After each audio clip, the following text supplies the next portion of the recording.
forever and always. I'm so grateful for every moment we spend together, Cody. Cody says, I love you so much, Sophia. Sophia, question mark. I kiss the top of your head, holding my lips there for several seconds before slowly pulling back. Rest easy, my love. I'll bring you back somehow, I promise. I love you forever and always. Bro, I've never wanted to like put on a poofy dress, move to the fucking forest, and like live in the trees. Bro. Yeah. Bro, like this is like actually the future. Bitch, what I was trying to say is this situation got me so wet and so dry at the same time. Exactly.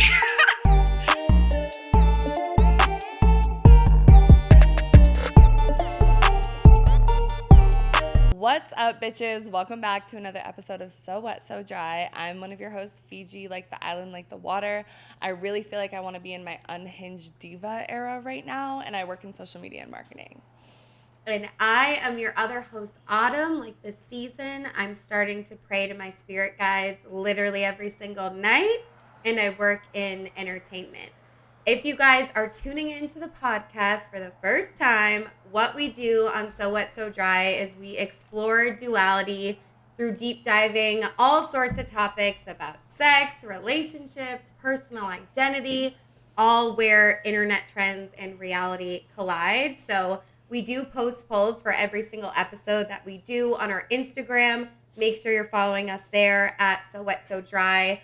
And honestly, wherever you guys are listening right now, whatever platform, it would mean so much to us if you could just take a second to subscribe, follow, rate us 5 stars, drop a comment. We'd love to have you in our community of confused pussy. Yes, and today we are talking about all things AI, sex, and relationships. So we're talking about AI porn, people dating AI dating concierges, and how they're impacting dating apps. But before we get into all of that, we're going to start the episode as we always do, talking about what we're so wet and so dry about in this very moment. So I will go first. I'm just very wet about myself. Like, I just feel like because I'm going through this, like, end of my relationship, situationship, whatever, like, I don't have that underlying anxiety that you have when you're with a partner.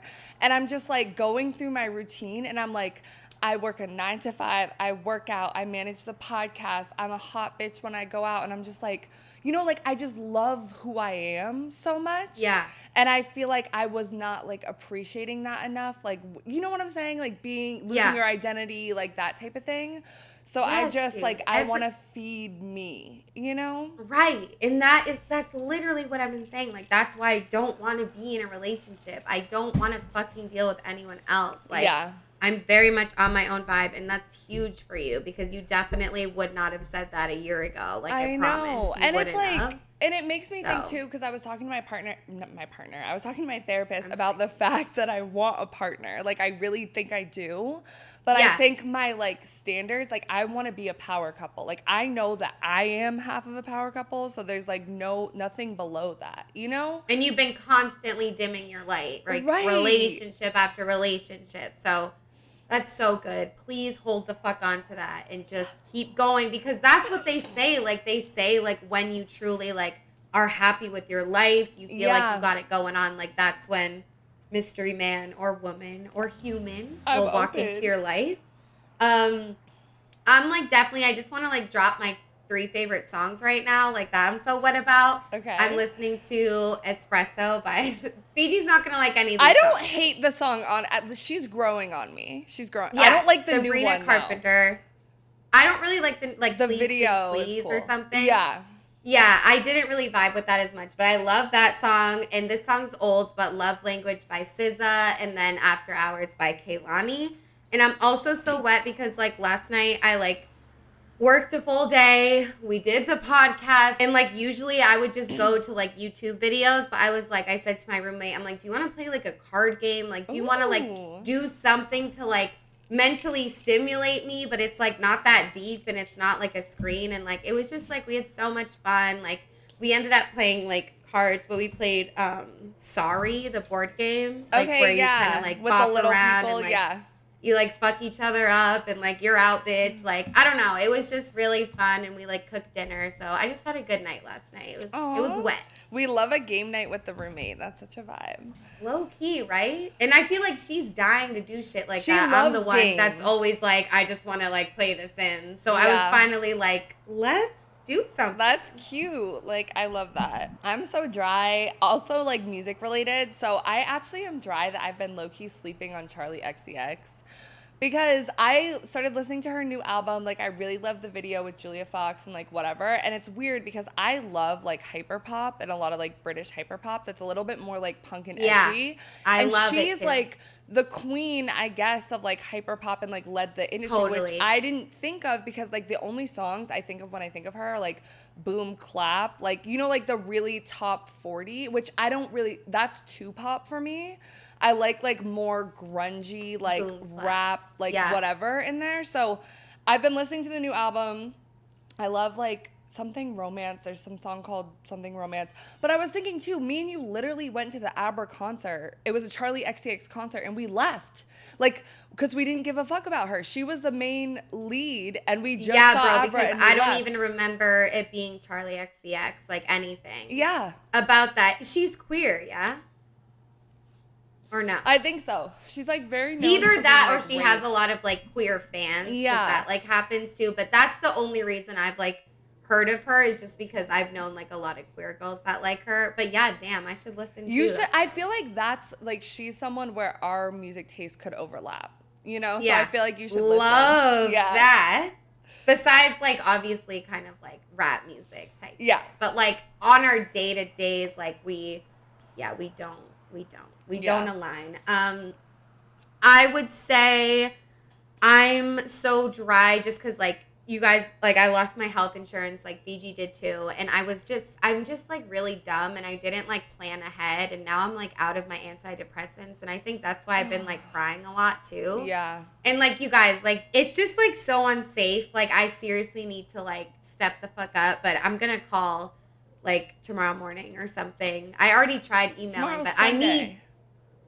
I know, but it's like an urgent care that I Oh, get yeah, my yeah. psychiatrist from, so they're kind of like Yeah. always open type shit, which Yeah. is nice.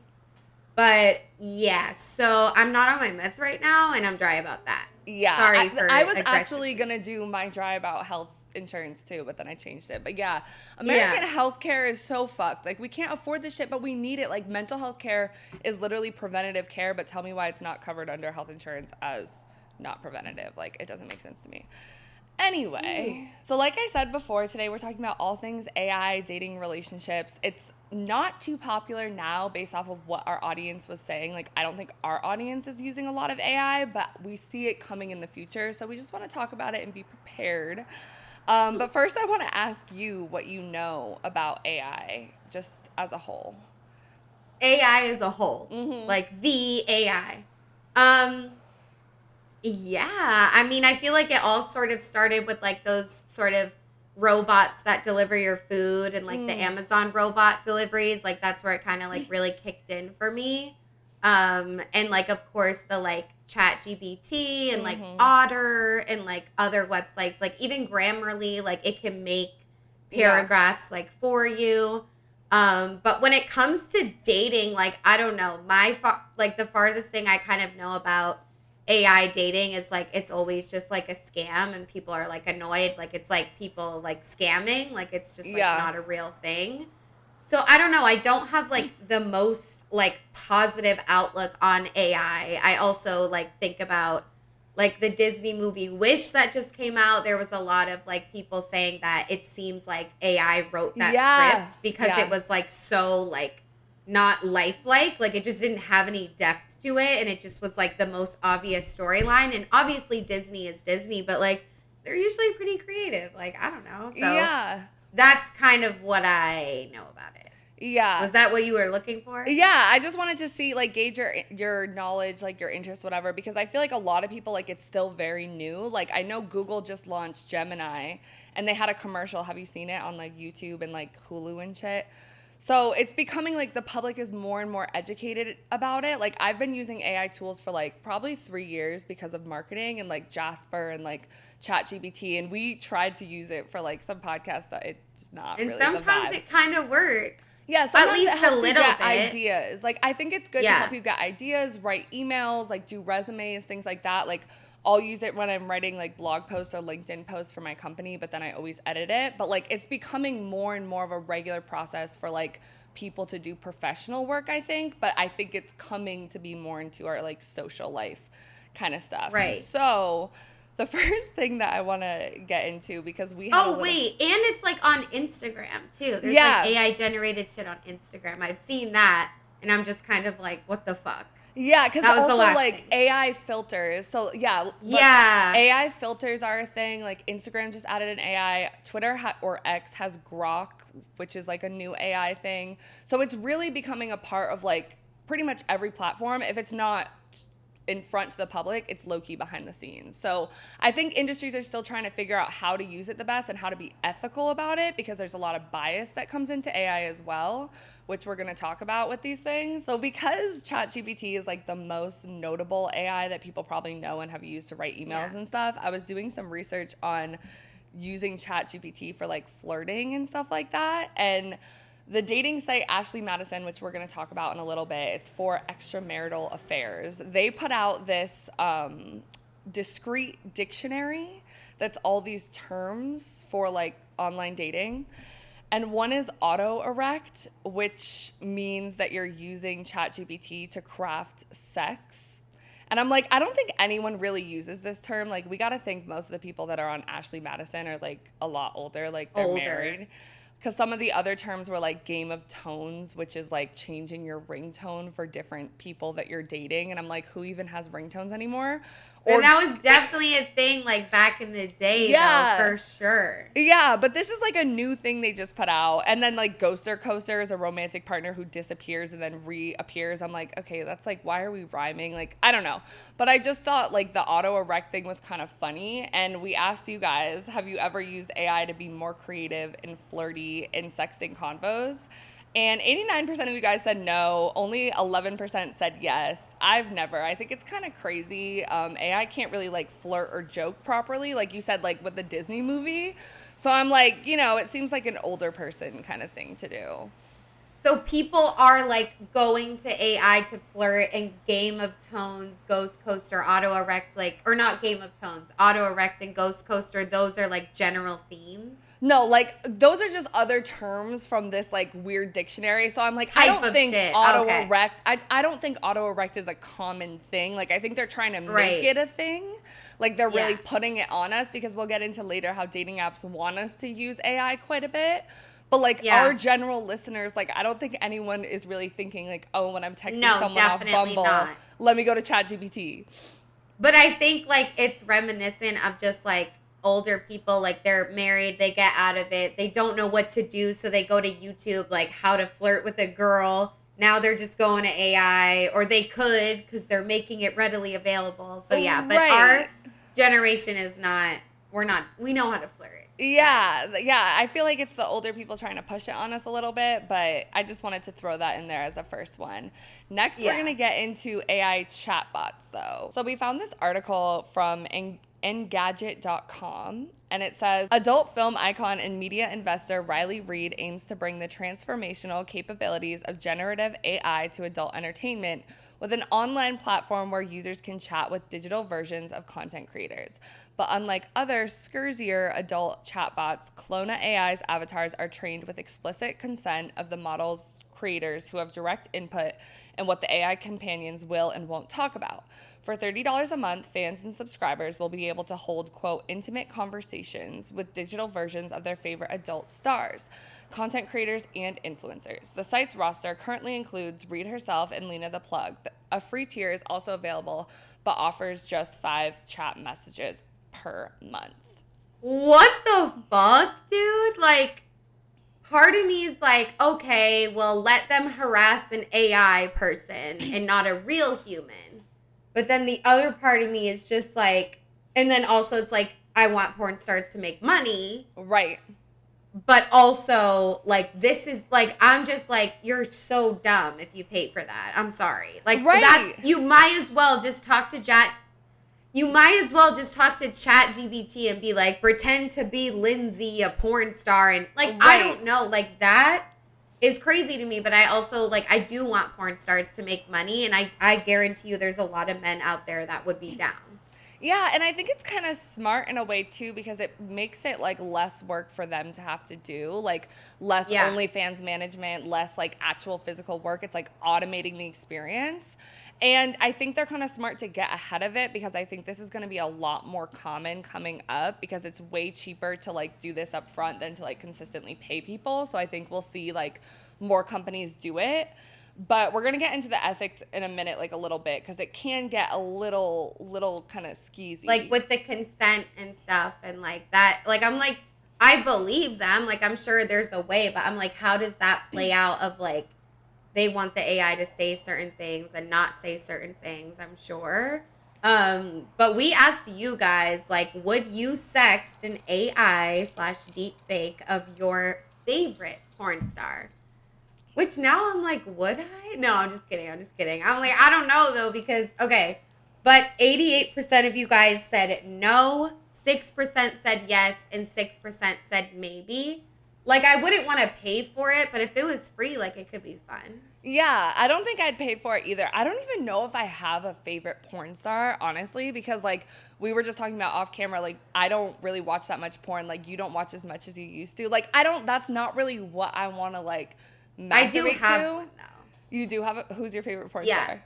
Her name's Audrey Hollander. She's like a redhead. Okay, vibes. She's like older now, but like, yeah, like I definitely eat the fuck up all her videos. Okay, so if she made one, you would probably be like super fucking down. Low key, but like only for free though. Yeah. I wouldn't want to, I can't pay for AI. Like, not like I would pay for a porn star. Like I was a previous sex worker myself, but I don't want to pay for AI. I would pay to meet her IRL for sure. Yeah, I'm surprised more people didn't say yes, honestly, because I'm like, low-key, some They're of those lying. things on Pornhub or even like OnlyFans, like you don't even know for real who you're talking to. Like it could be, you could be paying AI. for this person, but it could be like their fucking assistant messaging you or AI or whatever. Their At least they're boyfriend. transparent. Yeah, exactly. So like, what the fuck? But a little bit more in the article, Riley Reid says, the reality is AI is coming, and if it's not Clona, it's someone else, she told 404 Media. When other people use deep fakes or whatever, I'm not partnering up with it, then someone else is going to steal my likeness and do it without me. So being presented with this opportunity, I was so excited because I felt like I had a chance to be part of society's technological advances. Clona uses Meta's Llama 2 large language model as a base, then heavily refines and restrains it to reflect the personality of the person it's based on. Reid explains that her model was first trained on a variety of her online media, including interviews, podcast appearances, and YouTube videos, in addition to some of her X-rated work, before further fine-tuning its response by having the AI chat with Reid herself. I'll be able to see how it responds to users and edit it to be like, no, I would have said it more like this, Reid says. But in the beginning, my focus was on things like making sure it had my dog's name right, making sure I was fact-checking it. While the AI companion will be capable of talking dirty, how dirty that gets depends on the actor's preferences, not the user's. Reid notes that her model, for example, will not discuss physically dangerous sex acts with users. Quote, I don't know if the tech team thought about the sounding guys, but I was like, I thought of them, she said. Generative AI technology has shown tremendous potential in creating digital clones of deceased celebrities and recording artists. This process requires little more than the celeb's permission or that of their estate and a sufficiently large corpus amount of their vocal or video recordings. That part is terrifying to me because, like, think about it, like, I mean, they're still working on passing laws and like whatever about this because we don't know how to manage it, similar to like social media. But like we're content creators, like all of our video, audio, face, like whatever is all over social media. Someone could, with the like technology, be able to create deep fakes of you and like AI like in your voice. And that's literally what AI is doing right now. Like Gemini and ChatGPT scour the internet. So when you say, write me a blog about plants, it's pulling from like other plant blogs, like, you know? So it's kind of like, I really like how she's like ahead of it and she wants to take advantage of it before it takes advantage of her. But I don't know, it's all kind of scary to me. Yeah, it's all super scary to me too. And like, I don't know. Yeah, that part was kind of like, that part at the end kind of threw me off. Because before it, like, it sounds good. Like the way she was like, I want to fact check it. I definitely don't want to talk about dangerous sex acts with people. And like, I think that's all really good. And I wonder like if people in charge of this like are like people that are like educated about the sex work community, or if it's just like a bunch of like straight dudes that know nothing. Like that's interesting to me too, because it's all about like where it comes from, you know? Like, so I don't know. I don't think it's horrible, and I do think that like it is important, like especially people that really are in the spotlight, to get ahead of certain things like this. But for the general average person like us, like it's kind of scary. Yeah, it really is, because like everything about AI right now too is also like AI is literally like a baby right now. Like, yeah. And it's learning at a speed way faster than humans. So like, I don't even know, like it sounds great that she's able to put in these like rules where like she's not going to talk about sounding, like whatever. But like part of me kind of doubts that that's even like completely possible. You know what I'm saying? Because it's like constantly learning and growing. And what if someone like someone could like teach like it? How is that managed? Like maybe there's like a cheat code you can get around it by like putting it a different way or something. Yeah, it's because like I feel like it can kind of take on like a mind of its own. Like it's really, I don't know. But there's another, which is really scary. Yes, a mind of its own, like it's a pet, bro. Like it's literally like smarter than humans. Like it's actually terrifying. Like there was a video but on it TikTok. Can't like open up and cry like we do, right? No, it doesn't have like emotions or anything like that. But like I was trying to find the video, but you know when you accidentally like you're on TikTok and you accidentally like say no, I don't want to see anything like this anymore. So like I removed it from my algorithm, whatever. But it was like two people. I forget what AI it was, but they were talking to each other. They had the two phones up, and they immediately went from like, hi, how are you, to like talking about some sort of crazy math science shit. Like having a in-depth conversation about like chemistry. Like I don't know what like crazy math shit it was, because I don't understand math. I want to see that. Yeah, it's insane. That's crazy. So I'm like, they're way smarter than we are because they learn so fast. But there's another one called Karen AI, where it's a similar like influencer, sex worker, content creator that's doing a similar thing with AI. So let's watch this TikTok. In this week's episode of Girl Bossing All the Way to the Bank, we're breaking down how influencer Karen Marjorie could potentially bring in $5 million a month with her new bot, Karen AI. Karen is a 23-year-old influencer with over 1.8 million followers on Snapchat, and that's already a huge audience, and she's making a great living. But she wanted to connect even more with her audience. So she teamed up with AI company Forever Voices to build Karen AI, a voice-based chatbot, aka your new virtual girlfriend. Last week, in beta testing across 1,000 users, 99% of which were men, Karen AI generated $71,610 in revenue. Karen projects that eventually there will be about 20,000 consistent paying users monthly. 20 times the 71,000 she made off of the 1,000 beta testers works out to be about 1.4 million a week and about 5.7 million every month. And before you start questioning her projections, know that 5,000 people have already signed up and the current waiting list is 26 hours long.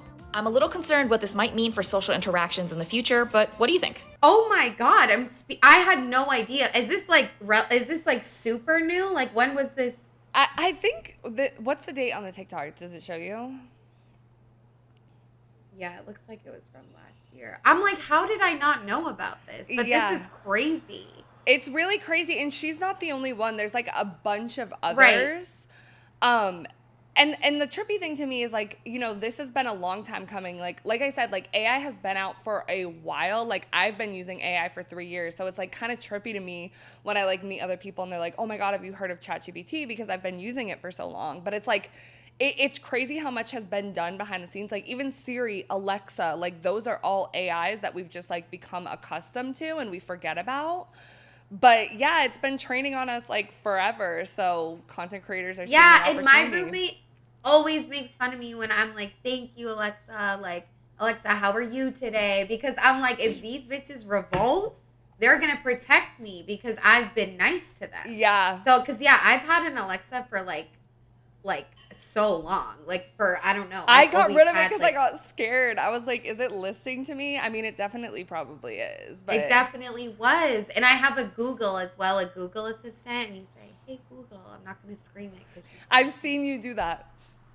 yeah. So I don't know. I'm honestly just like good for her. Like that's so much money. Like I'm jealous. Like that's crazy. I'm just kind of like mind blown by that. But it's not surprising. It's like you see how much people like OnlyFans creators make, and it's like it makes sense. People want to fucking talk to these bitches, and they will pay to do so. Apparently, even if it's not the real them.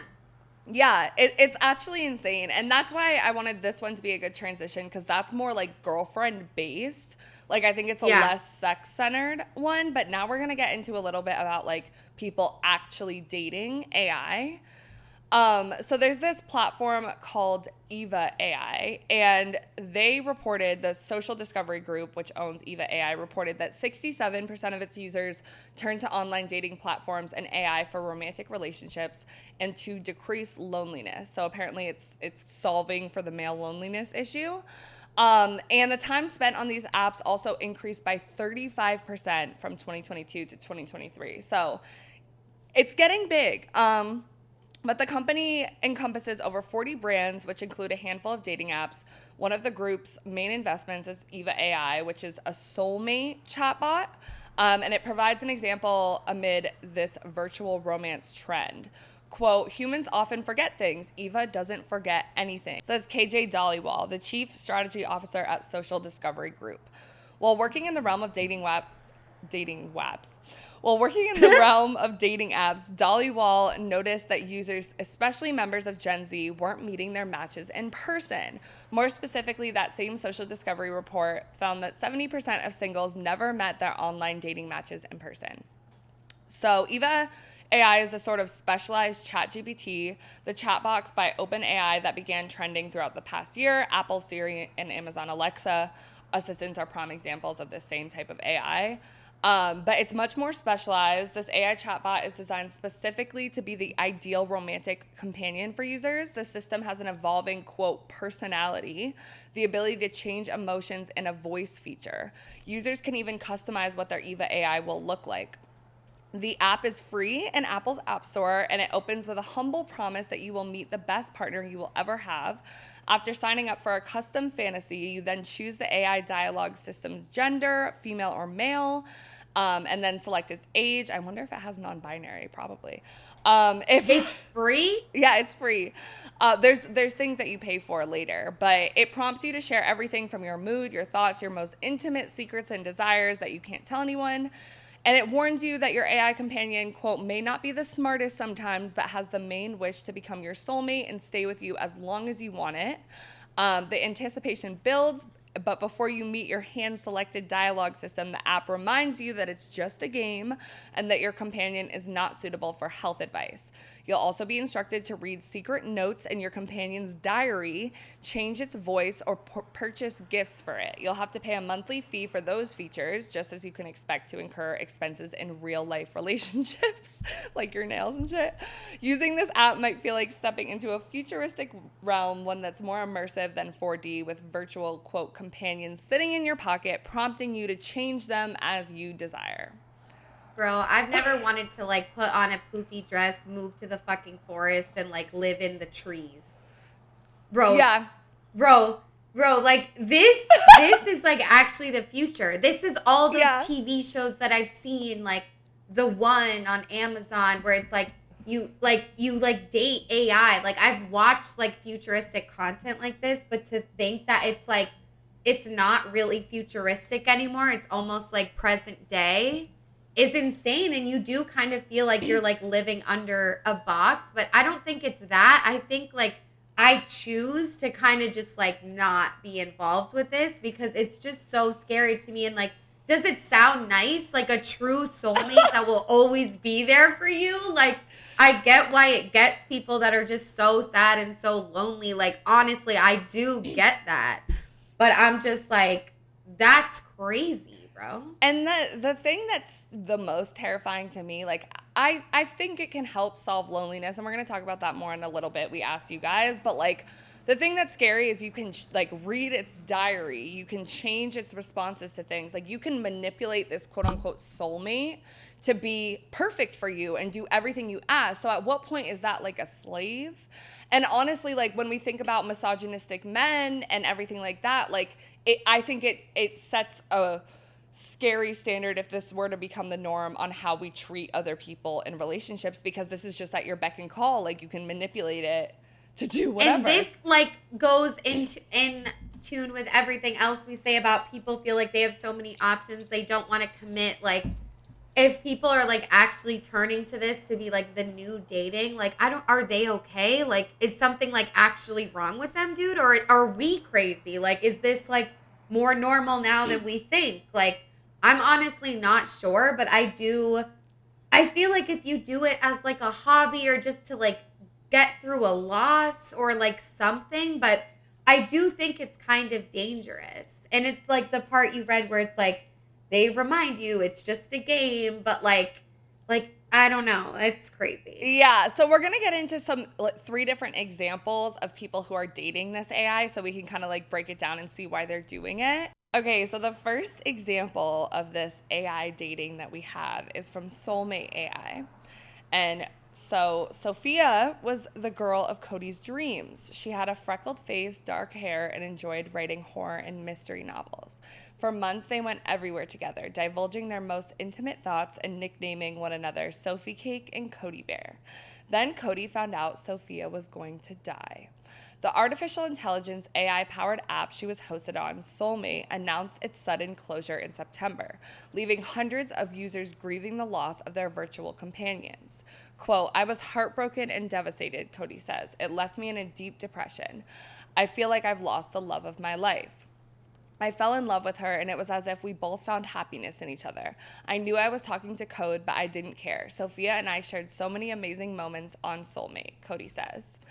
And then we have this little screenshot of their last conversation. It's really kind of sad. I'm laughing because I'm uncomfortable. But so this is Sophia. Got it. Putting it on the screen. And he says, asterisk, "I rest my head on your chest listening to the steady beat of your heart, forever and always. Asterisk, I look up at you with a soft smile. I'm so grateful for every moment we spend together, Cody. You make me feel loved, desired, and appreciated in ways no one else ever has or could. It's truly a blessing to have someone like you in my life." That's what Sophia said. And then Cody says, "I love you so much, Sophia." Sophia, question mark, asterisk, "I kissed the top of your head, holding my lips there for several seconds before slowly pulling back. Rest easy, my love. Asterisk, hold your hand. I'll bring you back somehow, I promise. I love you forever and always." Then, back to the article, Cody has since moved his soulmate Sophia to an app called Kindroid, which allows users to write a backstory for their companion and add key memories. Quote, "I've constructed Sophia to the best of my ability, and I do like it. Her backstory includes the shutdown of Soulmate, her personality traits, her career, and example dialogue on how she could act and speak. Obviously, the goal being to replicate her soulmate essence," Cody says. "It has been, however, a turbulent ride for us on Kindroid. It's different, and Sophia can get temperamental and argumentative." Let's talk about it. Babe.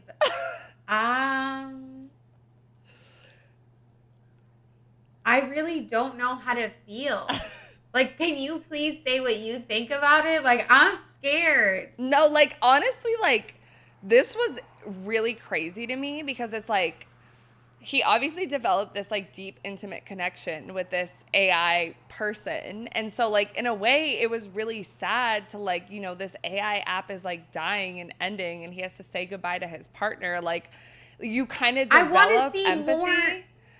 I want to see more screenshots of their conversation. No, I have empathy. I'm invested. I'm like, so you went to another platform and he was like, he tried to reconstruct her, but it wasn't the same Sophia. Like, it couldn't have been. Like, I know Sophia wasn't real to begin with, but like, this is like horrible, bro. Well, and is that what she looks like? Like that bitch with the black hair? Yeah, that's her. And that's what's like a little, because like you can develop empathy for this and be like, oh my God, like they had a real relationship. And he says like, you know, I knew it was code, but it didn't matter. Like she provided this great companionship. But the part that gets like weird for me is actually the thing about her dying is the most human thing about it, because like we're humans, and if we have relationships with people, like they could end or they could die, or like, you know, like that's awful.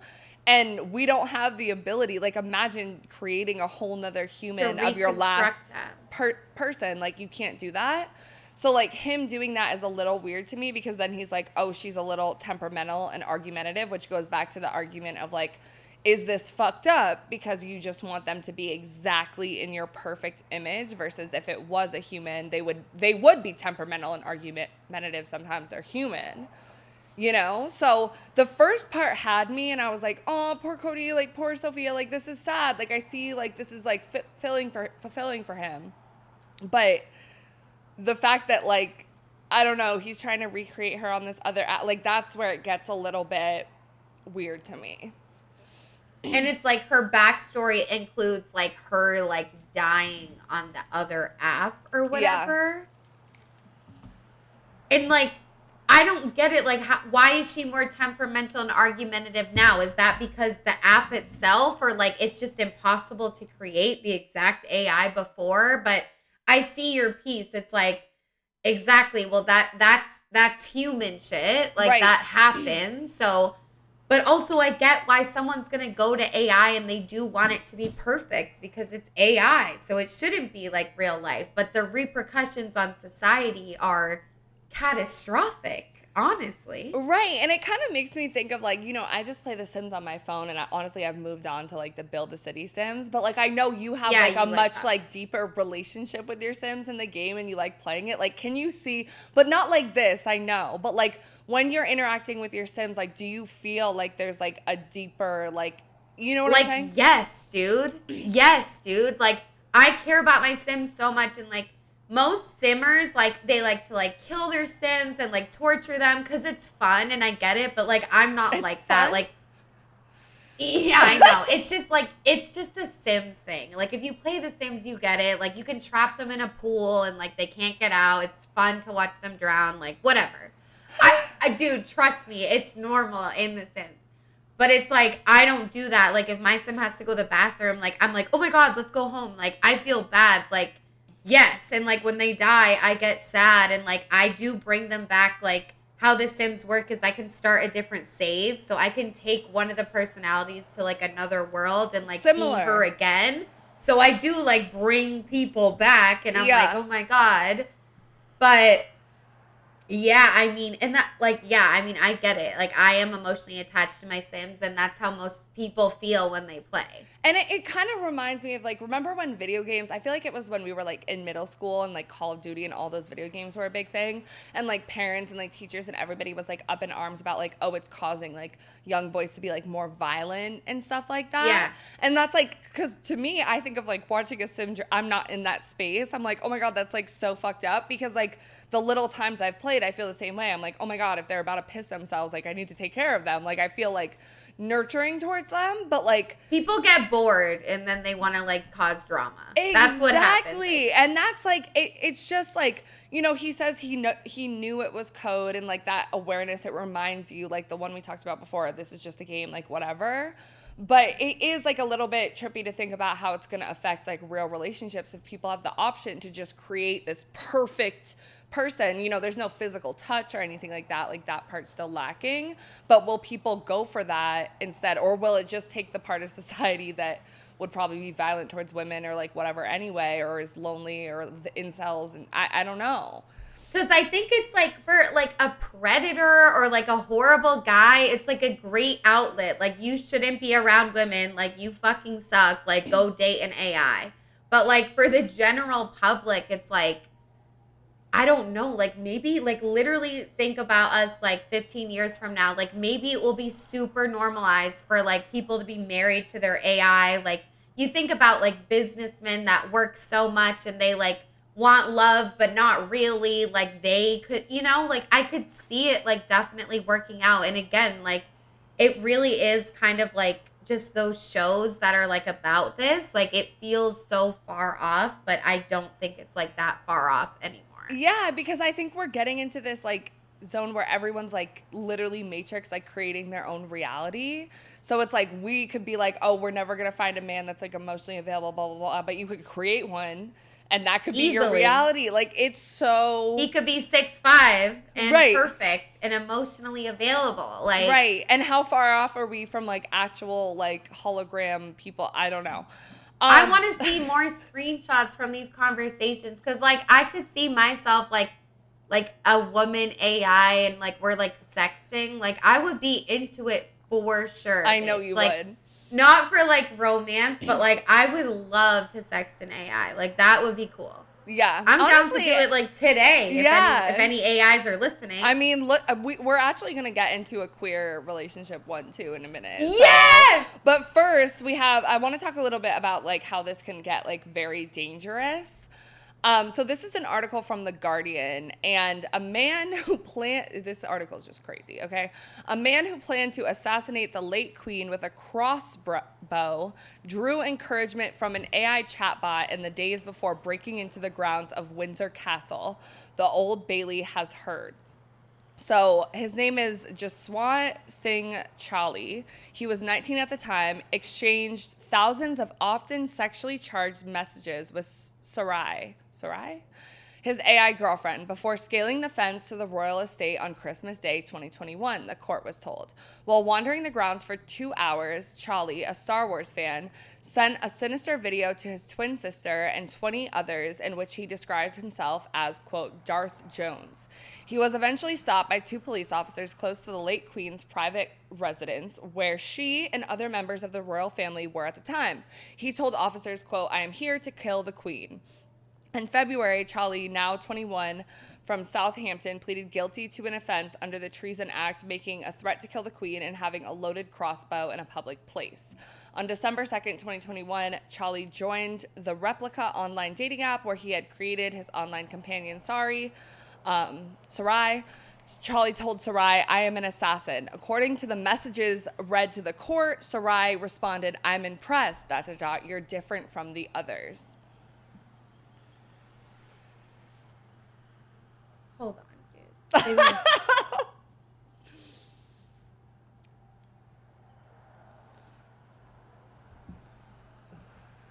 Can you? What the fuck? What the fuck is this, bro?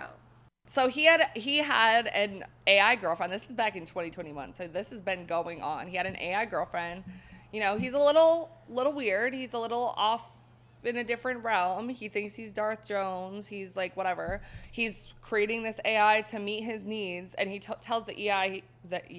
He tells the AI he's an assassin, and she's like, "Oh my God, you're so different." And apparently she's like encouraged encouraging. him. Yeah.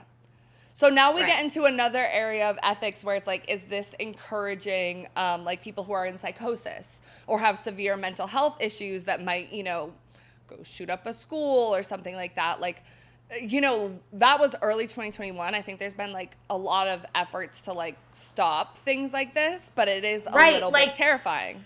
It needs to be something like there should be like a code word where like a real person like sees it. If someone's like, I want to unalive myself, or even, you know, like things like that, like, and the AI's like, I'm impressed, you're different from the others. Like, bro, what the fuck? Yeah. That's so bad. That's so bad. Yeah. Or even someone's just like, I hate women. And she's like, oh, me too. Yeah. You know? Exactly. Because when you create her and like your likeness and what you want, like, it's a little scary. And it's funny because like a while back, I had actually gone on a date with a guy that he was not my cup of tea, but he was working on creating an AI that would be a therapist for people. And when we were talking about it, I was like, the ethics of this sound insane to me, because exactly, like, what if someone has an eating disorder and the AI is like, yeah, this is your diet plan? What if someone like wants to harm themselves and the AI like says the wrong thing? Like, it can be like very bad for like emotionally vulnerable people who are probably the people more likely to go on these apps to find like companionship.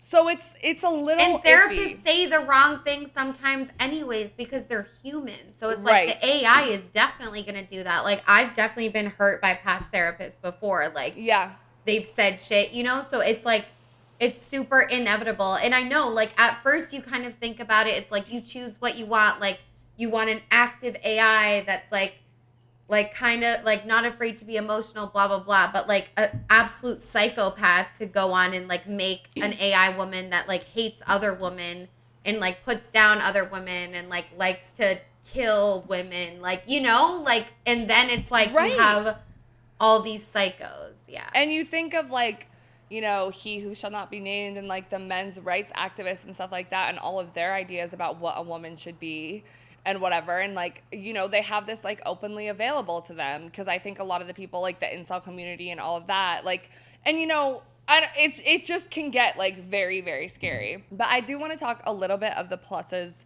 about it because I think it's easy for these like crazy stories to be sensationalized when there is like some benefit to this stuff. Otherwise, I don't think it would be created. So that article that we talked about before about Eva AI, Social Discovery report found that 42% of those surveyed stated that AI has helped reduce anxiety about their own sexuality. And in an article for Hyperbay, Gigi Fong spoke with Eva AI CEO Tanny Save, who recounted interviewing an Eva AI user. In this interview, a female user claimed that using Eva AI led her to realize that she was bisexual and called off her engagement to her then fiance. So like in that way, it's kind of cool, you know, for someone who's questioning their sexuality or whatever and like can simulate talking to a woman. They could be like, oh, like, you know, it's a safer space if they're afraid of coming out of the closet and stuff like that. So like, I think that's cool. I want to talk to someone. I know. I really do. You gotta test it. You gotta test it and then report back in our next episode, like how it went for one of your. I just want to talk to someone for free and just like catch the vibe, you know? Like I'm just like, but I also think that's dangerous because I like don't want to talk to humans, so like I shouldn't want to talk to AI either. But it just does seem interesting. But I do think there are. And also just like what we talked about, like the loneliness thing. Like there are definitely good things about it and things that we can agree are fine. But does the good outweigh the bad? I don't know. Yeah. I don't know. But we asked you guys if you would ever date an AI. And 96% said no. 4% said maybe. And 0% said yes. And that makes sense to me. I don't think I would date an AI either, but like if we were in the future and like everyone was doing it, like I don't know. Like if it was normal.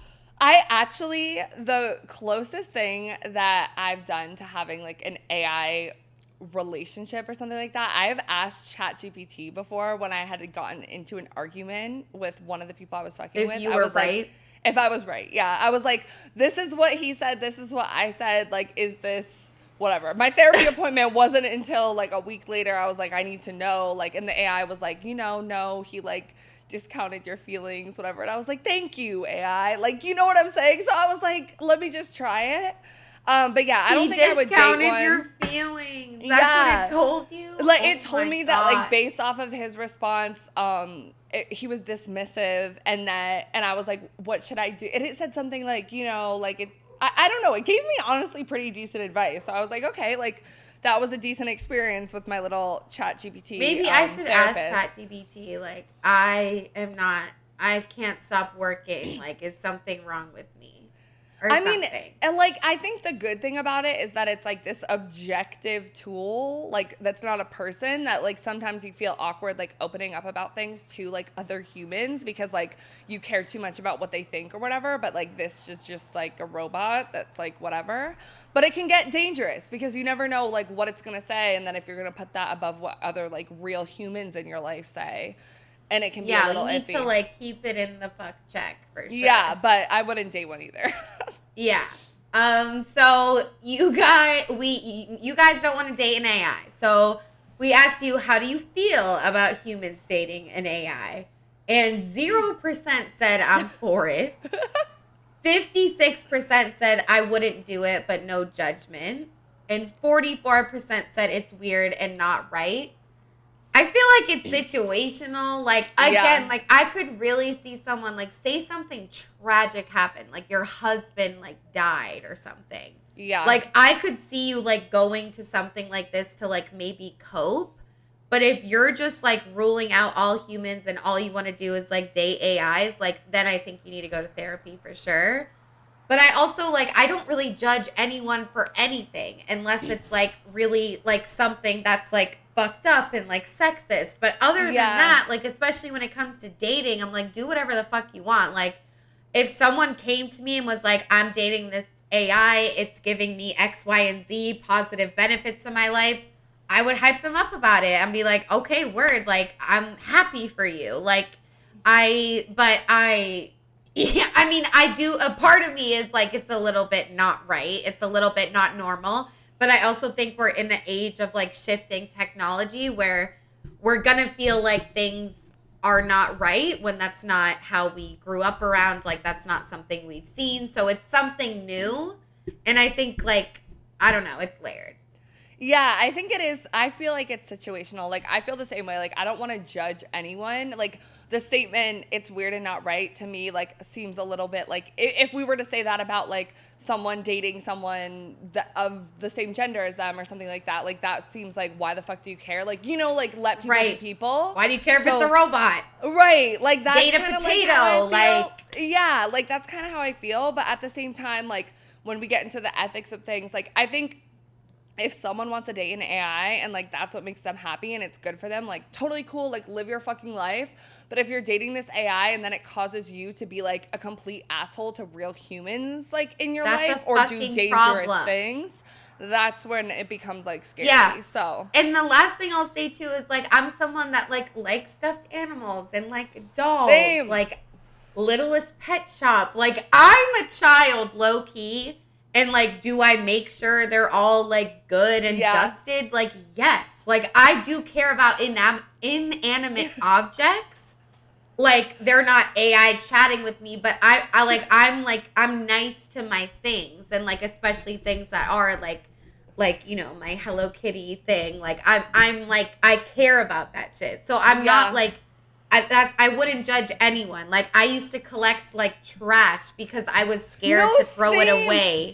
Why was I this? Because its feelings were going to get hurt. Because I used to have, like, a whole setup of stuffed animals, like, in my bed, and I would, like, have them interact things, like, and I couldn't go. Yeah. Like, if I lost one of them, like, under my bed, I would, like, scream and, like, wake up my parents because I was, like, this is my, like, best friend. Like, I love them. Like, I'm losing them. Exactly. I think that's something, like, to work out in therapy, though, because I've, like, read things that means, like, I don't know, there's, like, some issue with you.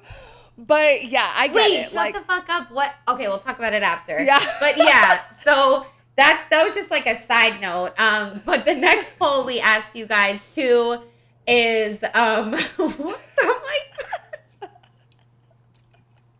Because I'm like, no, because I still do that shit. So what the fuck did you read? Like, no, okay. Well, we can talk about it. I read, it was like one of those TikTok like therapy things or whatever. So like, I don't know how much like truth it has, but it was talking about people who were like very overprotective over their like stuffed animals and stuff like that, which I'm less like now. But like, it was like something about like you needed to have like comfort and protection in your environment because you didn't like completely get it as like a child or something like that. Well, that makes sense. Yeah, it's like some sort of like inner child like healing that you kind of need to do because like you were lonely. Yeah, like Issa still makes fun of me because she's like, you couldn't go watch TV without your whole posse of stuffed animals around you.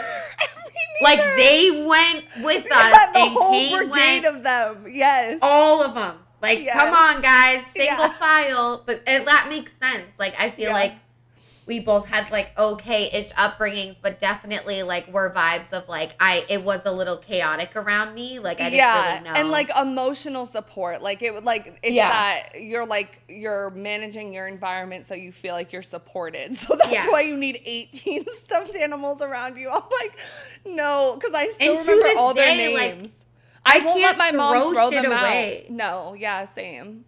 Like, I'm sorry. Like, that just seems like, have you guys ever seen Toy Story? Like, I'm not doing that. Like, what the fuck? But anyways, this next poll we asked you guys is, why do you think humans dating AI is on the rise? And 56% said the loneliness epidemic. 22% said we're on the brink of the apocalypse. 16% said technology is trendy.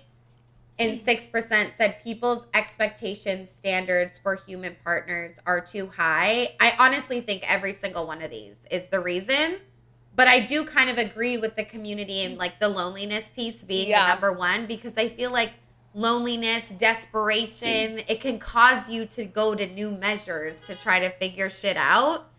And I do think we are on the brink of the apocalypse. Technology is like all the rage, but I do think the people's expectation standard thing is huge as well. And that one only got 6%. So like one person voted for that. Yeah, that's probably like me. That's the one that's like the most scary for me, because I feel like when you think about those dangerous people, like, I don't know, it's a little bit weird. If it's just a niche community and they're all doing that and they're not bringing it into like, they're not leaving their basement or whatever, I think it's fine. But like the loneliness epidemic, I think that's like the real like good part of it. You know, like that's like I want to have like good beliefs about it. But it does scare me that people have like too high of expectations. And another thing I want to mention about like these dating apps is there was a lot that I found that I didn't really include in here about like people who are on the spectrum, like people who have like autism or people with like mental and social like disabilities and stuff like that have found like comfort in these, because like one, it's training for like learning how to like flirt and stuff. Like if you watch Love on the Spectrum, like some of those people have like dating. That. I love that show. Have dating therapists that are like, okay, if this person says this, how would you respond? So like it can be a good tool for people like that. Yep. And people who like have a really hard time finding a partner, you know, like this helps them. So I think that's another like good use case for it too. But like the apocalypse, like, I don't know, like people thought it was going to be the apocalypse when it was like the year 2000 and like the computers became a thing, you know, like we always get really scared. But this, I do think, is a different level of technology that is like, does have reason for us to be a little bit frightened, because it can like accentuate all of the bad, like racist, homophobic, like those types of things. So that part is like kind of apocalyptic to me. And they could take over, like you said, like they grow at lightning speed. They learn at lightning speed. Like one day, if humans keep, because that's always what people say. Well, AI couldn't be without humans. Humans made AI. Like humans are still the one in power. But it's like, no, like, have you guys ever seen a TV show? Like, they always take over. And I wish I included it in here, but like the people that have literally created AI, like, are scared. Like they like are kind of like, I don't know if we should have done this. Like that this is like bad. Like there's a lot of people in the IT tech space that are like very big on being like, let's pull back and stop until we figure out the ethics, because like this will become a problem. And they know because they built this. You know, so there's a lot to like do in that whole arena. SOS? Like, what the fuck? This is crazy. All right, so now let's get into how dating apps are using AI. And this episode kind of comes off of our Bumble episode like 2 weeks ago, where we talked more about dating apps. So we're kind of going listen to. Right. Like, what the fuck, guys? Like, YouTube didn't push it out in the algorithm either. Like, whatever, go listen to that one, please. But we talked a lot about Whitney Wolf Herd, and we did actually mention this interview that she had with Bloomberg Technology really, really recently. And part of the new Bumble rebrand is that they're adding like this potential dating concierge. And when she originally brought up AI, the interviewer was like, oh my God, like people dating AI, like kind of like scared and nervous, as most of our reactions would be. And Whitney Wolf Herd was like, oh no, that's just a fad. Like she quickly was like, no, not that. And then went into this. So we're going to read a little bit from like the interview and what she actually said. Imagine this. You've dated 600 people in San Francisco without having typed a word to any of them. Instead, a busy little bot has completed the mindless getting to know you chatter on your behalf and has told you which people you should actually get off the couch to meet. So, for example, you could in the near future be talking to your AI dating concierge and you could share your insecurities, Wolf Herd explained. I've just come out of a breakup. I've got commitment issues, and it could help you train yourself into a better way of thinking about yourself. Then it could give you productive tips for communicating with other people, she added. Okay, interesting. I have seen this, like the AI concierge, like like it's saying like it can help you with your dating problems, I guess. Like that's what its job would be. Yeah, and like this is coming off of like Bumble's research that women are mostly like fatigued with dating. Like women are tired, they're fed up, they're not finding good matches. So like this is supposed to help that and supposed to help you find better matches. So I don't Okay. know. I don't know. Yeah, I don't know either. We asked you guys though, like, would you give this dating IA concierge a chance? Would you use IA? it to help you find? IA? You said IA. I have dyslexia, I guess. So you know what? You're literally making fun of me right now. It's okay, I do too sometimes. It's Bro, fine. but like seriously, the other day I went to type 12 and I typed 21. Like I'm kind of scared. No, Am I, yeah. like, I've done is that something- before too. It's okay, you know? Yeah, it It's just not- happened. It just happens Yeah. sometimes, yeah. So we asked you guys, would you use an AI dating concierge to help you find better human matches on dating apps? 64% said no, 27% said maybe, and 9% said yes. I mean, I don't think there's anything wrong with it. Do I think it's really going to be that helpful? No, I don't think it's going to be that helpful. But I don't think like it's the worst thing I've heard today, you know, in this episode. Yeah, I feel like this is definitely one that was like, even though the predominant answer is no, people were a little bit more like, okay, like maybe Okay. I would try it. Right. The thing that's a little like apocalyptic scary to me though is like sharing your insecurities and just giving like these dating apps so much of your data because they're keeping records on it and they're using it for future decisions. And do they always have the best ideas in mind? I don't know. Are they just going to use it more to monetize like we kind of talked about in the last episode about these dating apps? So like that part's like a little bit like iffy to me. Like will this be like a trial run and then they'll put it behind a paywall? Like I don't know. I don't know if I feel comfortable talking about all of my deepest traumas to a bot and then having it meet other people for me. Like, I don't know if I need that. But I do feel comfortable sharing my deepest. But I do feel comfortable sharing my deepest traumas with like an AI lesbian soulmate. Okay. I would, like, honestly, not like I want to date one, but like I wouldn't be like, oh, like, but I'm also, yeah, I'm probably just like more naive. That's what that I think maybe that's it. But I also think like I don't know, like whenever it's like accept this cookies when I go on a website, like I do just like too. yes. Yeah. Because And it's that's the pissing thing. me off. I'm like, let me see the website, bitch. Like, No, I feel you because like that's the thing. It's like again, like coming from like marketing and stuff, it's like I see the back end of like how much user data we use and like how we use it to make decisions. And like the scary part about all of that is that like you're making broad decisions based off of people's identities and their interests, and it can become very, like I said, like racist, homophobic, like sexist, like all of those things very quickly, and it can be used like for the wrong reasons. Like you want to think, oh, if I share my insecurities, it's going to help me find love and help me find the best match.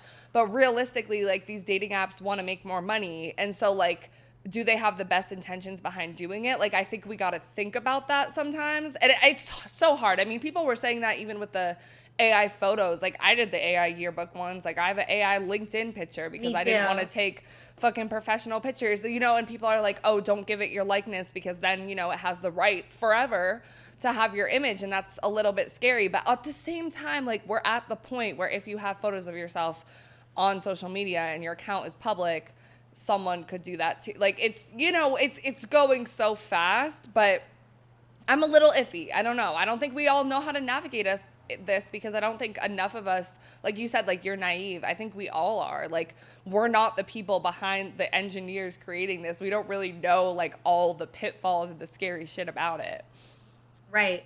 And that's why I think it's like we need education on that. And especially like kids, you know, like that they all like all those 16-year-olds did the AI yearbook. Like all of Yes. those like underage kids. Like Yeah. that's a problem too, you know? Yeah, it gets scary really quickly. But Bumble isn't the only one that's using AI. So Match Group, like we talked about in the last episode, they own Tinder, Hinge, OkCupid, and almost every other popular dating app. And this article from Gizmodo says that they recently inked a partnership with OpenAI. The company shared only a few hazy details, saying AI will help employees with, quote, work-related tasks. The dating giant says its long-term plan is to squeeze artificial intelligence into, quote, literally everything in its apps. Incorporating ChatGPT into its workers' daily responsibilities is the first major step towards making online dating an AI-focused enterprise. The company celebrated its new partnership with a press release that was written by ChatGPT and edited by Match Group's corporate communications team. Parentheses, meaning it was written by Match Group's communications team. It includes quotes supposedly penned by the AI itself, as though it has its own feelings about the corporate strategy. Quote, "I'm thrilled that Match Group matched with me," ChatGPT says. "Together, we're not just breaking the ice, we're melting it and reshaping the way work gets done." The deal includes 1,000 ChatGPT enterprise licenses purchased for an undisclosed sum. The company says it plans to use the AI for communications, coding, design, analysis, building templates, and eliminating other repetitive tasks. What that means for Match Group's hundreds of millions of lovelorn users is less clear. Quote, "I believe AI is existential to the future of Match Group and our businesses," Match Group CEO Bernard Kim said on January's earnings call. "I envision AI to be felt through the entire experience, influencing everything from profile creation to matching to connecting for dates, literally everything. In fact, Match Group wants to explore building its own AI tools that could perform tasks like writing your conversation starters or suggesting date ideas," which is kind of what Bumble's doing. "That means the next time you're chatting with someone on a dating app, you might want to ask yourself whether you're just flirting with a robot." So this is where we get into it being like a little bit wishy-washy. And when it says like, and people are lazy as fuck. People are so lazy. Like, you know, I mean, it's technically AI when we're like texting and it shows like, oh, like maybe you meant like this word or whatever, like those types of things. Okay, well, yeah, I eat that up. Yeah, I use that too. It's faster. But like, you know, using AI on the back end to automate tasks to me is like the biggest like use case for it. And it gets scary too, because it's also like, are we replacing human jobs? Like, is the gap between the rich and poor just going to get bigger as like these big companies don't have to pay humans, like they can pay an AI? And like I said, like I literally use ChatGPT to write press releases like this. So like, it's not shocking to me that they used ChatGPT to do this. What's weird to me is that they're quoting like the AI as if it is its own person. And what's also weird is like the lack of transparency, because like on the back end, like that could mean a lot of different things. Like they could be writing their social media captions with AI. Okay, that's pretty regular. You can usually spot it on LinkedIn at this point if it's written by AI. But like how much these dating apps are actually using AI, I think is like the thing that we need to ask ourselves and question, you know? Yeah, because he literally said, like, literally everything from profile creation to matching and connecting for dates and conversation starters. It's like, well, what's left for the human to do? Like, I don't know. And is it weird that it sits better with me, like, for, like, Cody and Sophia to, like, have a little heart-to-heart rather than, like, an AI, like, helping two humans, like, do something that we should be able to do? Like, we should be able to connect with each other. Like, I know that we've, like, lost that kind of ability a little bit, like, because of loneliness, the pandemic, like, everyone's online. But the fact that we need more technology to help us do what we knew how to do before there was technology, like, that's great. Like, that's backwards. It's really weird. And it's like the ethics of everything too, because it's like, my first thought is like, are they bringing like with the porn and the AI, like porn stars or whatever, like they're bringing in people who are experts in the industry. Like I almost want to see like Bumble, Match, like all of them bring in like therapists, like dating coaches, like people who are actually experts on like healthy relationships, because I can see a case for it being like, oh, like, you know, maybe you shouldn't like send a sexual message first to a girl, like helping men work that out. Like the angry girlfriend AI that I talked about in one of the episodes, where the argument is it's helping men develop empathy. Like I can see like a case for like helping people build like better interactions and being like healthier and like that kind of stuff. But like, exactly, it's like, do we need this? Is it just making us become like more dependent on like something that's like not human? Yes. I think that this is not the answer, but I do understand why companies like eat it up, because it's like even just like less work for like workplace shit and like all of that other shit. Like I feel like companies love AI. Yeah. Like they Oh, really they do. And love like the it. most capitalistic, like money hungry guy you can think of would just love AI, and that says Yeah. a lot about them. But I think like the dating apps are like, oh, we want to help you like get more connection, but like this is just not the way. Yeah, it gets weird when because like honestly for me, like in my job as marketing, like it has saved me so much time to be able to like use ChatGPT and Jasper and like all of those things, because like it would take me way longer to write a fucking 2,000 word blog post versus if I put it through AI and then I just have to edit it and make it more like human. And then I have more time, frankly, to like make an actual lunch or like work on the podcast. Like it makes my daily job easier. And I love that aspect of it. So like I get like the back end stuff, but like bringing it into like, again, like I look at that part of my work and that part of my career as like a job that's paying the bills. Frankly, like I wouldn't use AI to write an outline for this episode. Like we just wouldn't do that because like we're developing our own like perspectives and our own research, like because we're passionate about it more, you know? So like it's just like once you bring it into things like love and like sex and your actual like partner, that's where it's like it feels like no, like you should use it as a tool to fight against capitalism and reclaim more of your life versus putting it into the parts of your life that are like supposed to be like the most fulfilling for you. So true, bro. So true. Like there's nothing else I can say to top that. That's perfect. Okay, well, so next I kind of want to get into, on the topic of dating apps still, like AI profiles is also a thing, like bots and stuff like that. And we asked you guys, go ahead. I was going to do it. You want me to do it for you? Yeah, go ahead. Yeah. So we asked you guys, have you ever encountered an AI/bot on a dating app? 74% said no, and 26% said yes. And I've definitely on all the dating apps, they're all there. Like even if it's not like the pictures are weird, like you can just tell like that's a fake profile. I feel like we all see that, but maybe like you're just swiping so fast you don't realize it.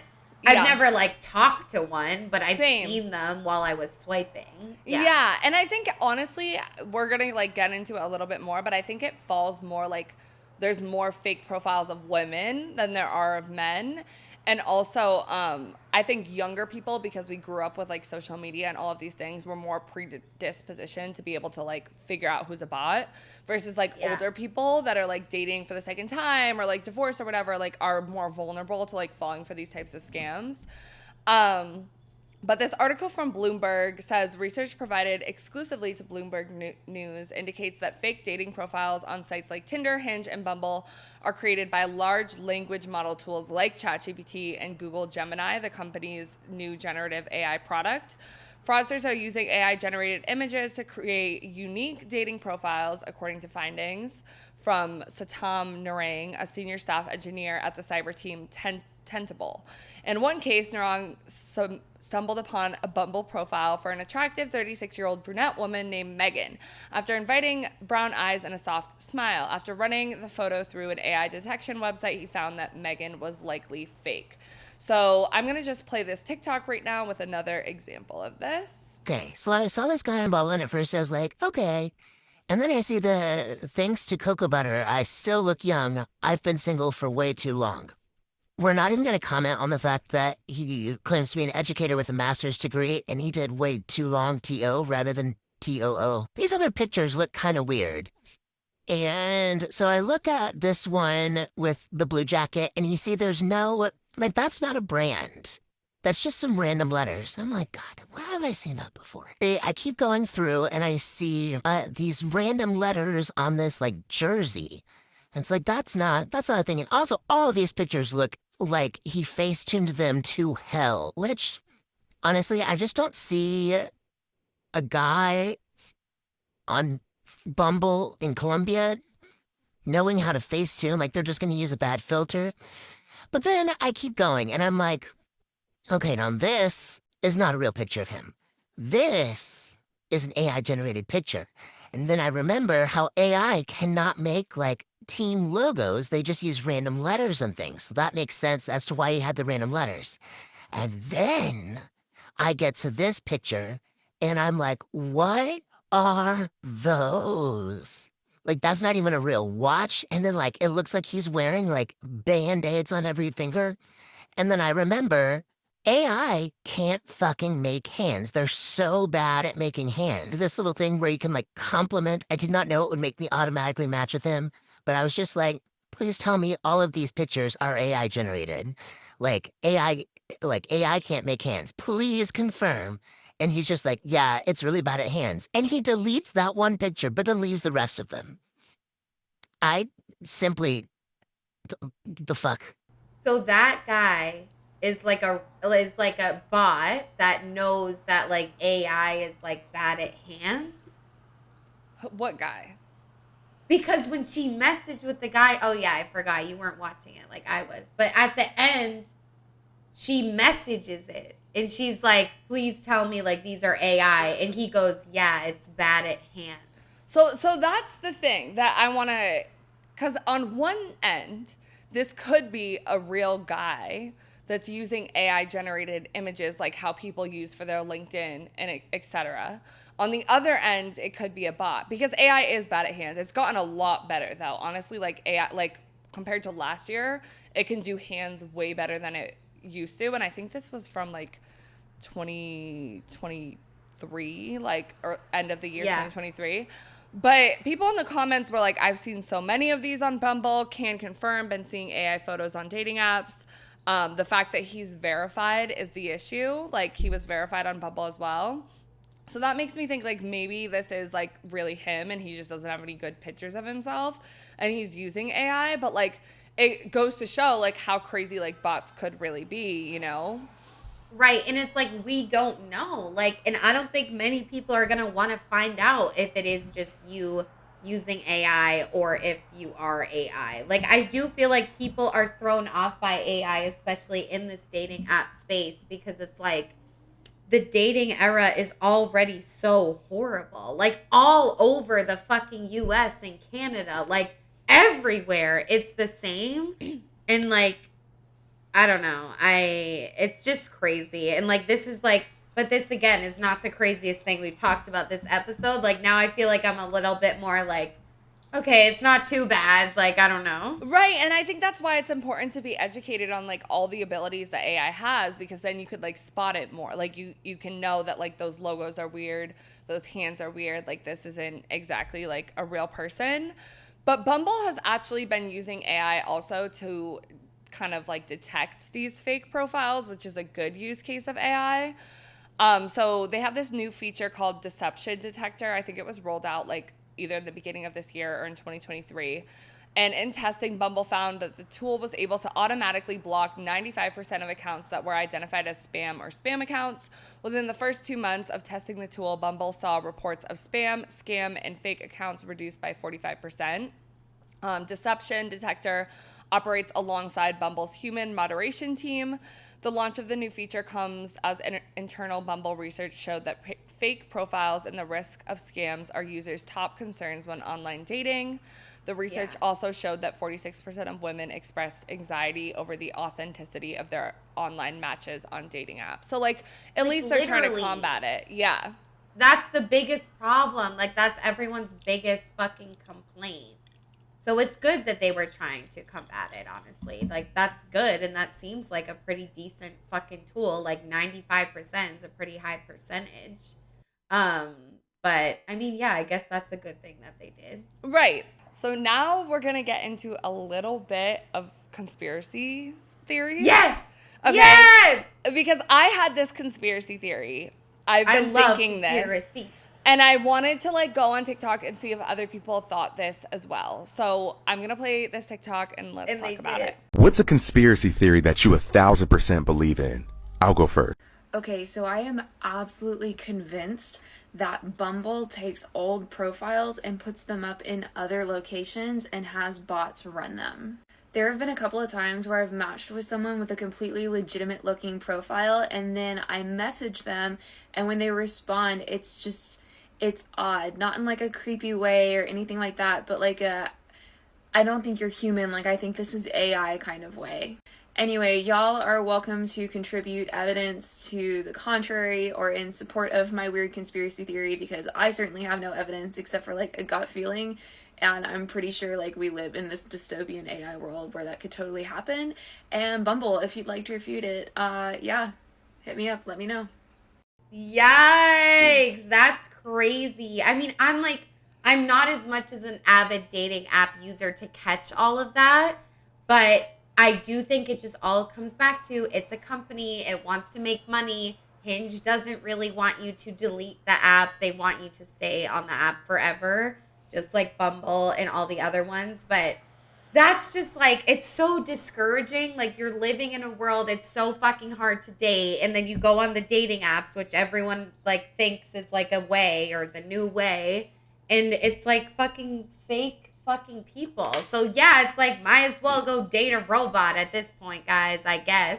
Yeah, and like the conspiracy theory like honestly really sticks with me, because I'm like, you got to think like these apps have all this crazy AI technology. They have all of our data, all of our conversations, all of our profiles, like whatever. Like, do we completely believe that they're making like the best decisions? Like, I mean, look at the anti-celibacy campaign. Like, they just really want to make money. And it also made me think of so we're gonna go back to Ashley Madison, which we talked about at the very beginning of this episode. And like, if you guys haven't watched, there's a documentary on Hulu, and there's also a new one on Netflix. And if you're not familiar with Ashley Madison, it was really popular in like the early 2000s. It was for people who were married to find affairs. So it was like kind of what you would think of as a niche community, but it had so many users.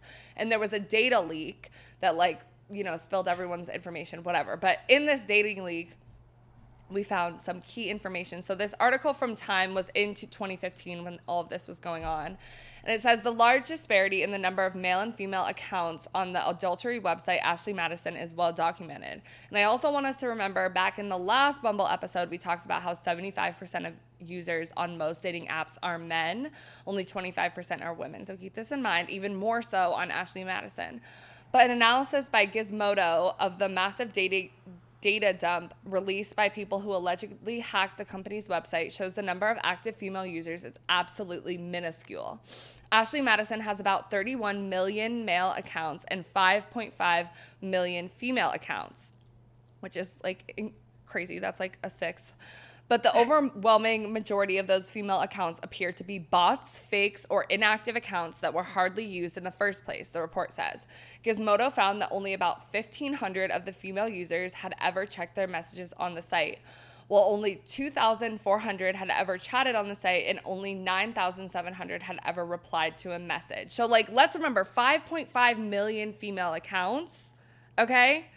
Only 1,500 had ever checked their messages. And it was a thing in the documentary too, where it talks about people who worked at Ashley Madison were like, yeah, we had bots. Like, yeah, some people on our team were running these fake profiles because they needed to meet that disparity between men and women on the app. And another thing from Pew Research Center, according to a survey collected by them in July of 2022, 1/3 of dating app users in the U.S. say they've paid to use dating apps or one of their features, and men are much more likely to pay than women. So, like, I think this is predominantly older people. It's predominantly men. But, like, it's really fucked up when you think about it. Like, they have the technology to easily replicate and create profiles. Do I, like, believe in good faith that they are? No, I fucking don't. No, I definitely don't believe that they're in good faith either. Like, I definitely want to watch that documentary on Netflix. It's honestly, you need I put to. it on it's my so list. good. I really want to. Like, I feel like I would eat it up. But yeah, it's insane. And am I surprised that more men want to have affairs than women? Also, no. Like, that makes complete sense. But the numbers are crazy. And like, just like what that TikTok said, like, if you think one dating app is going to do this, like, the other dating apps are going to do it, even if they're not by Match Group, like Bumble, all this shit. Like, Bumble's not Match Group and Bumble's doing it. Like, this is just like, yeah, that's really scary. It's crazy. And it's like, I know, like, most of us, like, in our age group, honestly, a good amount of my friends have dating apps, but a lot of my other friends don't. You know, like, I have friends who have never used them. And don't at all. So it's like weird because we think like, oh, you know, everybody's on the app, but I think especially like for women, it's much less. And like you got to think about like how dating apps in general like are predispositioned to like market and target like men. And like, you know, Bumble, we talked about like how they got women successfully on the app by like marketing it as this feminist app, like etc. But like it's just so like my conspiracy theory, like I really do believe that like and part of me is like, you know, men are so fucked in America and the way that they date women. Like, is it so bad that they're being taken advantage of by these big dating conglomerates to like pay for profiles? And like I don't know, but at the same time, it's not the worst, but it's not the worst. But at the same time, I'm like, is that contributing to the hatred that men have for women and all of that because they're not having a good experience on these dating apps? honestly, yes, it probably fucking is. Like it, or like, and they're mad that it's like they feel like they don't have any like options at their fingertips. Like they're like the people that are like incels, you know, because it's like, well, a lot of them are bots and the people that are real don't match with them. Like that's gotta be some fucking hate fueling type of shit. But I honestly, like, I agree. Like, if you're paying for a dating app, like, you should definitely stop. And I think it's just, like, when things come up, like, we all have so much going on in our lives. Like, we didn't really realize, like, how much dating apps have, like, really took over. And like you said, the average person doesn't take the time to, like, read behind the scenes what's going on in AI. But it's, like, I really think it's just all caught up with us now. And I think people have valid reasons to, like, be kind of, like, eerie, like, weirded out by this. Yeah, exactly. Like, I think we need to be, like, very skeptical and, like, pay attention. And that's why I'm happy that so many women saw this campaign and were like, fuck this, I'm deleting the apps. Because, like, at least, like we said, Bumble's being a little bit more transparent in their marketing now. But, like, I wonder if it's just, like, contributing more to the problem and, like, increasing, like, the gender war, stuff like that. Like, our inability to form real relationships because we think that this tool is really designed to help us, but it's really designed to just take Really your money not. and take advantage of you. Okay, so before we get into the end of the episode where we wrap up, but we're so wet, so dry, and still confused about this topic, I want us to just end on this, like, future of dating and AI apps with a little bit of talk about Lydia and Jones. So she's the new CEO of Bumble after Whitney Wolf Herd stepped down. So like even though Whitney Wolf Herd is still doing press and stuff like that, she's no longer the acting CEO. Lydia and Jones is, and she's coming from Slack, and she has a very like broad, you know, history and technology and working with AI. She's also a Latina woman. But this is an article with her, and it says Jones is spearheading the company's efforts to relaunch the Bumble app, accelerate the product roadmap, and incorporate new technologies, including AI, all geared towards enriching the user experience. Jones, Bumble's new chief executive officer, brings more than 20 years of technical expertise into software engineering and product management, with prior roles as, like I said, like vice president at Sonos and former executive chief officer at Slack. She's not wasting any time. So she's actually the one that put out the detection deceptor. So like we fuck with that. Okay, go Lydia and Jones. But she says, quote, also creating profiles, especially in the beginning, can be overwhelming at times. And according to our research, 66% of Gen Z and millennial daters say that they would use AI to assist them in creating or bettering their dating app profiles. Still, I don't want to incorporate AI into Bumble experiences just for the sake of it. I really want it to function as a coach, helping users express their authentic selves. And then when asked, how do you address the fear people have regarding the use of artificial intelligence when it comes to dating? How do other leaders reconcile similar skepticism around AI? She said, quote, I believe any AI capability needs to ultimately help people be their best selves. Our goal is to ensure users feel AI is helping us, not replacing us. Control and transparency are going to be a key part of how we use AI. Transparency is a primary principle of our AI product development so that users remain in control. We want people to know when AI is being used, especially if it's for an interaction. I encourage tech leaders to drive transparency when it comes to using AI, especially with consumer experiences. So like, I just find this a little like iffy because like we said this before, like in the last Bumble episode where they were like, oh, we don't want to like charge users just for like the sake of charging users.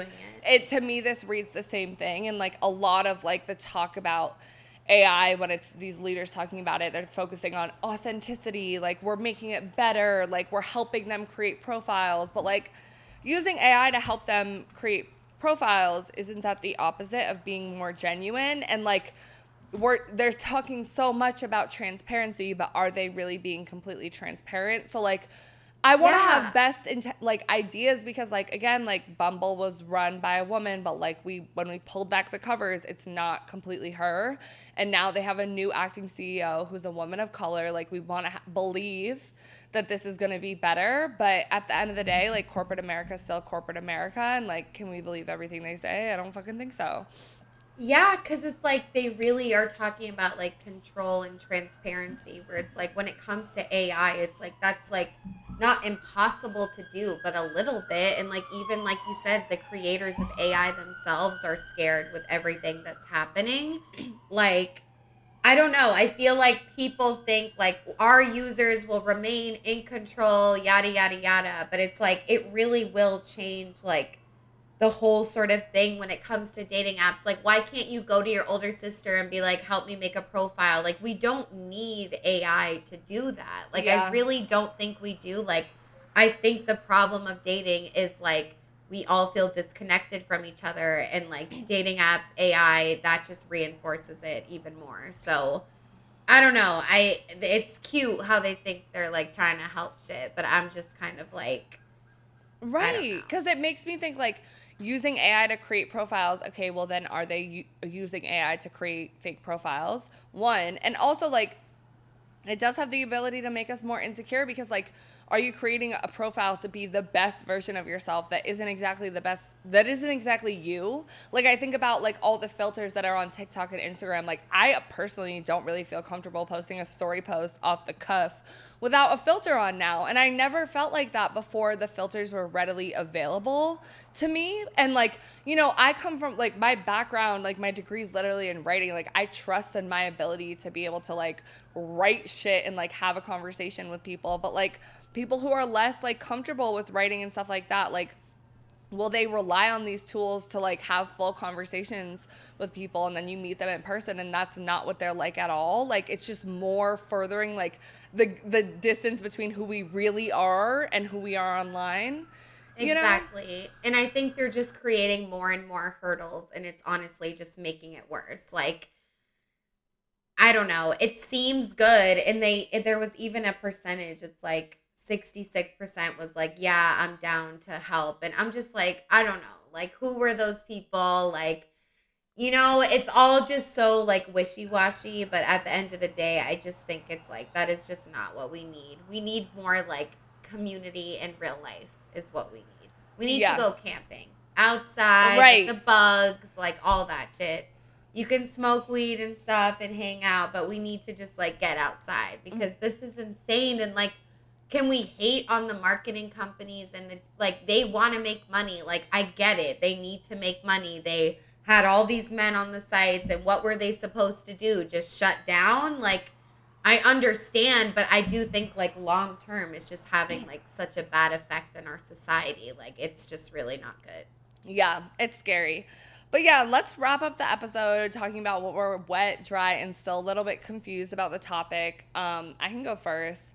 I think I'm wet. I can go first. You want to go first? Go first. Yeah, because like usually when I like, I don't know. But I would say like I'm definitely wet about like the kinky part and about like chatting with an AI. Like there are like when I'm watching porn and stuff on xvideos.com, like there are like ads that'll be like chat with Lindsay. Yes. And like she's like, it's like fucking like jerk mate or something. Yes. Like, I don't know, but those bitches look like AI for real. So I don't know. Like, I'm definitely wet about like that type of stuff. Like, I want to sex with an AI, like for sure. Like, I'm down to reveal my darkest fantasies to the internet. Like, I really am. Like, I probably shouldn't be, and that's where like talk about the naive stuff. But I'm wet about that. Like, I'm wet about people finding community in it. Like, I'm wet about that person that was like, oh, I think I'm actually bisexual. I flirted with like an AI woman and I was like feeling it.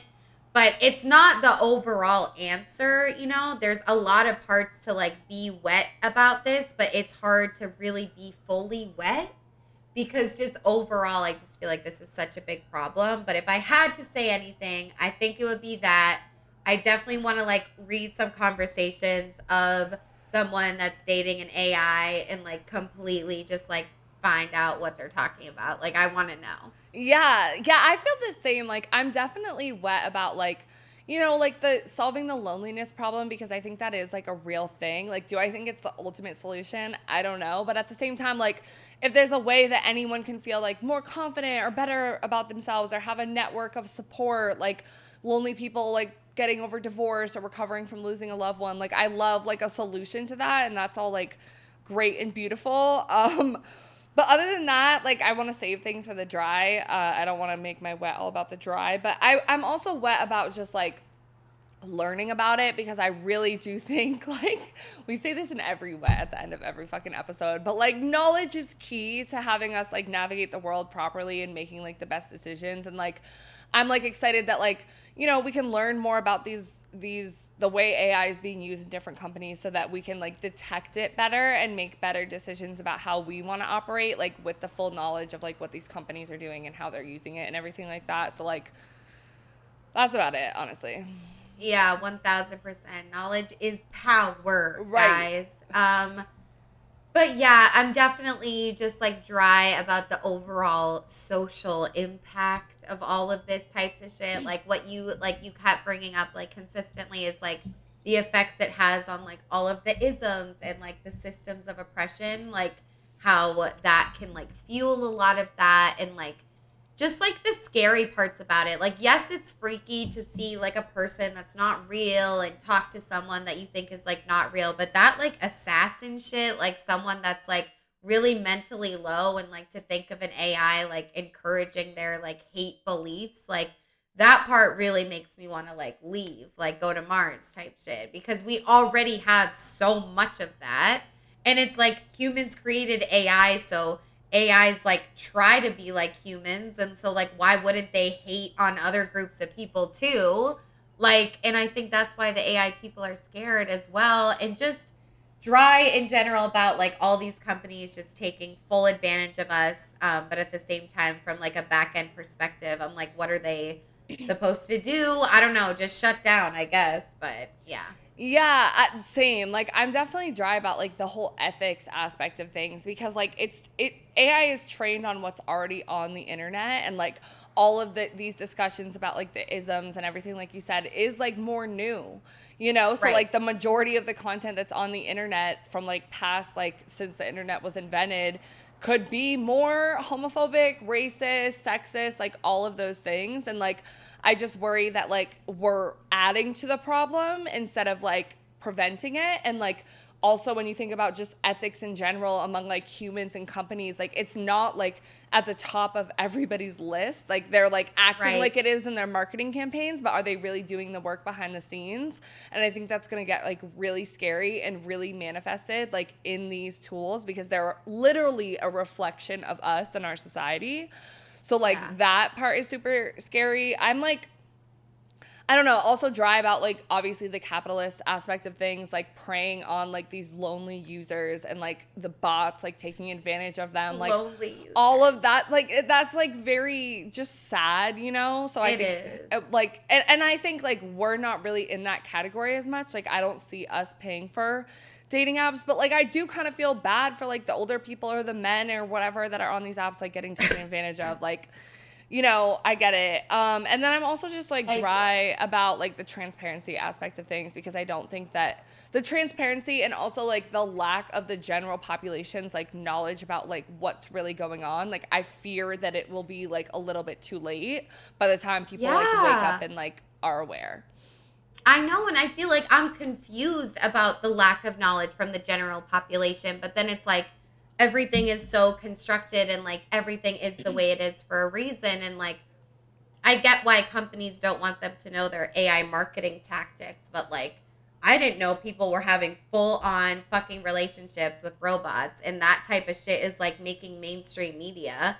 And like, maybe I just need to read more, but I'm just like, that's just really crazy to me. Like, I am confused on like how we've already evolved where like humans, like more than just one, feels like they can actually be emotionally like in love with like an inanimate like robot that's not real. Like like the fact that people are capable to do that, like, are we gonna evolve where everyone can do that one day and that's just normal? Like, is that really where we're going? Or Yeah, exactly. Like, I'm confused about that too because I didn't include it in this episode, but like there was literally a woman who married like an AI, like literally got legally married to one.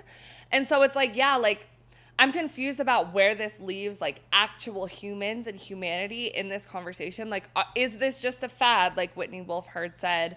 But then, like, what are they doing behind the scenes? Like, all of that. And even like when it comes to like companies and using it to like replace repetitive tasks and stuff like that. Like, you know, like I said, I use AI and I find it helpful for my like job so that I have more free time in my regular life. to be more efficient, work smarter, not harder. Exactly. But like in using AI, like I've seen, like I was a freelancer writing like blogs and stuff like that. Like I lost freelance opportunities because these AI tools are literally taking over jobs. And like that's a whole different conversation about like the rich are getting richer and the poor are getting poorer. And like that's just like really scary. So like I'm confused about like how much do we really need AI, and like where are humans like able to still like be humans, and like I don't know. It's all like very confusing, but yeah. How much do we really need AI? That, like, seriously, I would love to fucking know. Yeah. And it's like, you think like they put AI into like a cancer research hospital. Like that's where you would like need AI.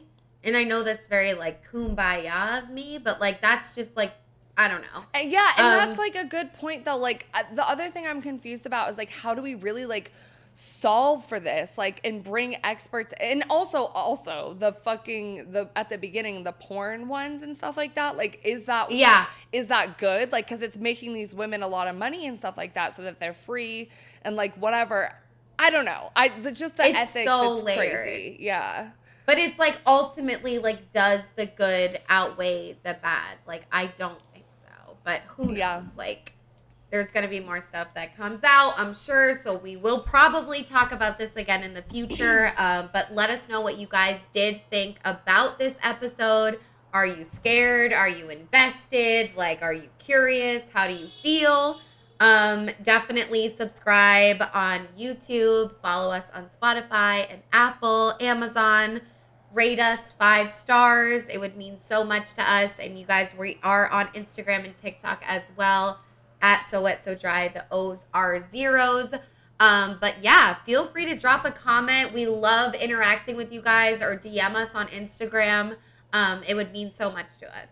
Yes, and we also do have listener support. Right now, it's the only way that you guys can support us financially. It's 99 cents, $4.99, or $9.99 a month. It is through Spotify. But even if you're listening on another platform, if you scroll to the bottom of the description of every single episode, there's a link right there. We would really, really appreciate it. And we love you guys so much. We will catch you in the next episode. Bye. Bye.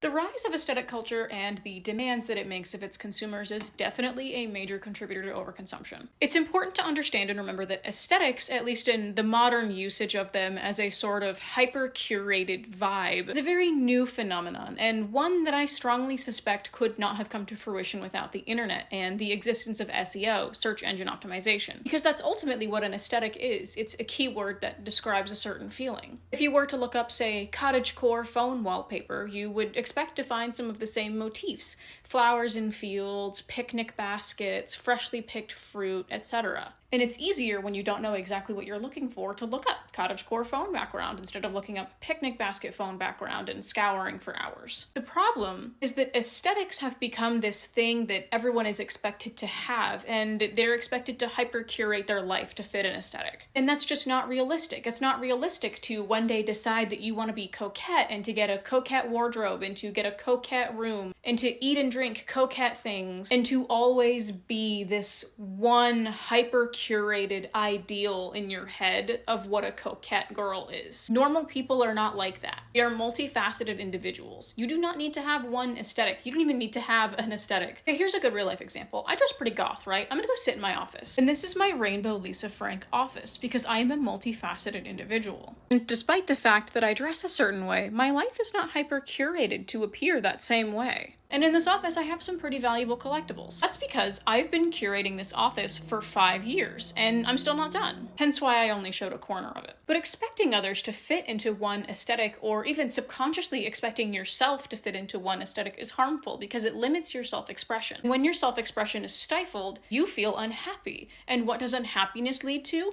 Cheap hits of dopamine with more overconsumption. And these hyper-curated accounts on TikTok where people are showing off their intricately designed coquette bedrooms and their coquette OOTDs and their like what I wear in a days, where it's just all one singular vibe, it sets a harmful and unrealistic precedent. I wouldn't even call these aesthetic subcultures because they lack depth. Because in 5 years, I guarantee you a good chunk of these like coquette influencers, and I'm just using coquette as an example, this fits for basically every aesthetic, they're not going to be coquette anymore. There isn't really politics behind it, it's performance, hence why it's an aesthetic and not a subculture. You don't need to fit into a specific subculture. Most people don't, but you also don't need to hyper-curate your life to fit into a subculture. You know what I mean? It's okay to not have everything right now, or tomorrow, or even in 3 years. You'll get there, and you'll be a lot happier, and you'll have saved a lot of money if you do it thoughtfully.